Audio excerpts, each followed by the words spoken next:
Sacha Baron Cohen has two basic shticks that he uses in his new Showtime show Who is America, which premiered Sunday night. One of them works well, and the other one doesn't.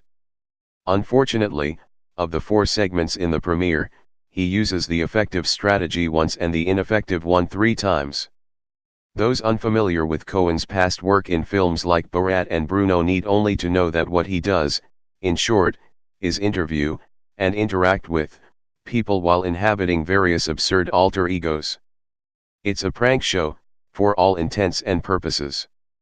The more effective incarnation of this routine happens when he persuades powerful people that whatever persona he's adopted is an ally of theirs, and then he pulls them along, gently, while they agree with, say, and do more and more outrageous things. That's what he does in the last and longest segment, the one you'll be hearing about, in which he poses as an Israeli terrorism expert named Colonel Eran Morad, who's pitching a program called Kinderguardians. The Kinderguardians program, he says to those whose support he's seeking, trains children as young as 3 or 4 to carry guns in school to protect against school shootings. In his tough guy drag that features a walk so unlikely you'd only see it in a Monty Python sketch, Cohen meets up with gun enthusiasts Philip Van Cleve, president of the Virginia Citizens Defense League, and Larry Pratt, the executive director emeritus of Gun Owners of America. Both swallow the bait and then suck up a couple more feet of line. Pratt eventually laughs heartily at Cohen's stories of marital rape, an innocent Muslim shot while praying, and plenty more. Van Cleve, meanwhile, participates in a children's instructional video showcasing guns that are disguised as stuffed animals. He even sings a little song. What makes the bit effective is that the targets are active, and it is their behavior that creates both the shock and the laughs. The other 3 segments all involve people patiently tolerating someone they clearly believe is a crackpot while Cohen keeps the spotlight on himself. When that happens, the strength of the piece relies entirely on Cohen's own comedy. And that's generally not enough. The first segment of the premiere is little more than Bernie Sanders, an elected official, doing what elected officials have been doing since the dawn of time, listening to people and dealing with them diplomatically even when they clearly don't know what they're talking about. Cohen's persona in the segment is a caricatured clueless yahoo named Billy Wayne Ruddock, Jr., Ph.D., who comes from an internet site called truthbrary.org. Like library. Get it? Ruddock spouts ridiculous information he claims to have gotten from various unreliable sources while Sanders wonders when he can leave, and that's about all there is to it. Surely, Cohen knows that he is not the longtime senator's first weirdo. The weirdo truck, in fact, has probably been making stops in nearly every DC office for decades to drop its wares. In the second segment, Cohen dons his NPR t-shirt, branding, for essentially the same send-up of hippie liberals that people have been doing since hippie liberal cliches were invented.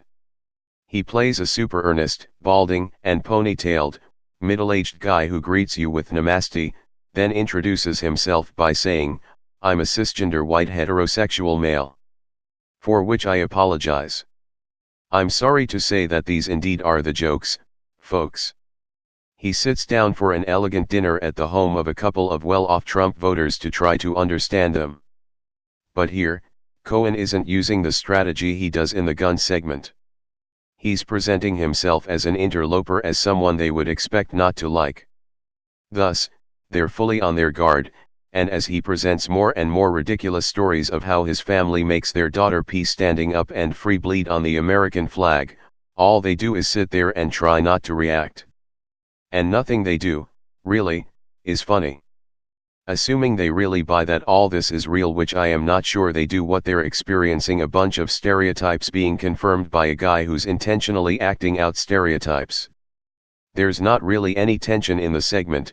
It's just Cohen doing the same chanting /kale/ tote bag business that has been done many times before. The third segment is the one that's the most distasteful, and not because it's the one that relies on Cohen's well-established fondness for gross-outs. He plays a man recently released from a long prison stint who comes to an appointment at an art gallery to show his work.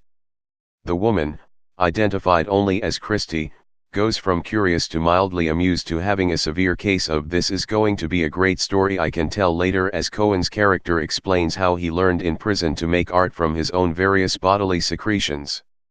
What makes it distasteful isn't that part is standard hard juvenile stuff, quite tame for Sacha Baron Cohen, actually. What's obnoxious is that the segment ends with what Cohen seems to think is an abject sexual humiliation that he's gotten this woman to debase herself almost as much as he thinks Van Cleave did when he showed a preschooler how to shoot a gun with the head of a stuffed puppy on it. This humiliation is what he considers fitting punishment for, I guess, the fact that she was pretentious about art. That Christie seems utterly unperturbed by it, and that he's probably not by a long shot the most eccentric person who's ever tried to show art to her, barely matters. It's worth noting that what Cohen is doing doesn't always work.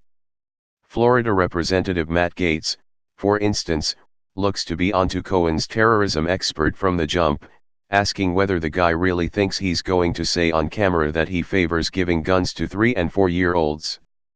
But not all are so skeptical. Former Senator Trent Lott and others at least appear, and the role of editing and story control is always important to keep in mind to sign on enthusiastically to at least a consideration of giving guns to, in Lott's words as he seemingly reads from a script, highly trained preschoolers. It's Pratt who gets the most conventionally pranked, though, persuaded to recite a script that says Blink-182 is a pheromone and the Rita Ora is part of the liver. That part's pretty funny. On a side note, it's a little surprising that anyone is fooled by some of these makeup jobs, to be honest, since some of them look like ads for a mail-order disguise company that's having a going out of business sale where absolutely everything must go. It's hard not to suspect that up close, they look worse, but saying so too emphatically would be tempting fate to reveal to me that the friendly woman whose dog I petted yesterday was, in fact, Sacha Baron Cohen.